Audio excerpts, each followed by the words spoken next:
অর্পার জীবনে এত বড় একটা দুর্ঘটনা হয়ে যাবে কে চিন্তা করেছিল? অর্পার জীবনে দুর্ঘটনা মানে মানুষের আত্মীয় স্বজন বন্ধু বান্ধব মারা যায় না? না মানে ওই যে খুব কাছের একটা বান্ধবী ছিল তো, আর যে কারো জীবনেই এত কাছের একটা বান্ধবী মারা গেলে সে ভেঙে পড়াটাই স্বাভাবিক। আমি জাস্ট এটাই বলছিলাম, এর জন্য খুব খারাপ লাগছিল অর্পার জন্য। তোদের কথাবার্তা আচার আচরণ কেমন যেন লাগছে। তুই বারবার বলছিস শুভ্রা হচ্ছে অর্পার সবচেয়ে ঘনিষ্ঠ বান্ধবী, অথচ আমি মেয়েটাকে চিনিই না। আমার মেয়ের ঘনিষ্ঠ বান্ধবীকে আমি চিনব না? আমার তো মনে পড়ে না কখনো আমি শুভ্রা নামটা শুনেছি। আরে অনেকবার তুমি অর্পার মুখে শুনেছো, ভুলে গেছো হয়তো, বা আমি তো নিজে অনেকবার শুনেছি। তোর কথাটা ঠিক না, আমার স্মৃতিশক্তি অনেক ভালো। আচ্ছা, তোরা আমার কাছে কিছু লুকাচ্ছিস না তো? ফুপা, এখানে লুকানোর কি আছে? তোমার সাথে কেন লুকাতে যাব? আচ্ছা, তুই বারবার বলছিস শুভ্রা শুভ্রা, আর অর্পা বলছে শুভ শুভ। আচ্ছা তুই বল না, শুভ্রার নামটা কি শুভ হয়ে যেতে পারে? শুভ তো ছেলেদের নাম।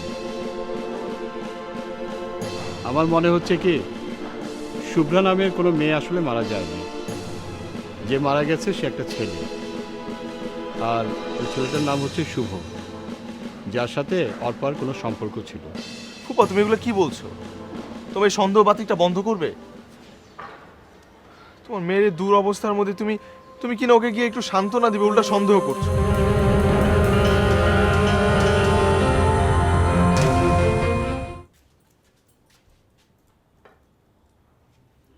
খালু, গরু গোস্ত আর খিচুড়ি রান্ধন লাগবো না? খিচুড়ি আর গরুর মাংস রান্না করার কথা বলছেন কেন? আপনি গো বলে কোন আত্মীয় মারা গেল, তো কাছের আত্মীয় মারা গেলে খাওন পাঠানো লাগে না? না, তেমন আত্মীয় না। তাই কেমন আত্মীয়?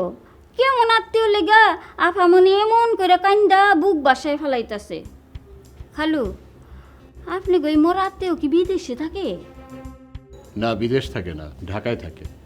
ও, তাইলে যে আপনারা কেউ দেখতে গেলেন না? খালু, একটা কথা কই। বলেন, কি বলবেন? আমি আহনের সময় দেখাইলাম আফায় শুয়ে শুয়ে কান্তাছে, আর বাইজানে মাথা তাই দিতেছে। সিনারিটা কেমন জানি স্বামী স্ত্রীর নাহান লাগে। রাজুর মা, আপনি অনেকদিন ধরে এই বাড়িতে থাকেন। অর্পার মা চলে যাওয়ার পর থেকে অর্পাকেই আপনি দেখাশোনা করেন। আমি সেজন্য আপনাকে সম্মান করি।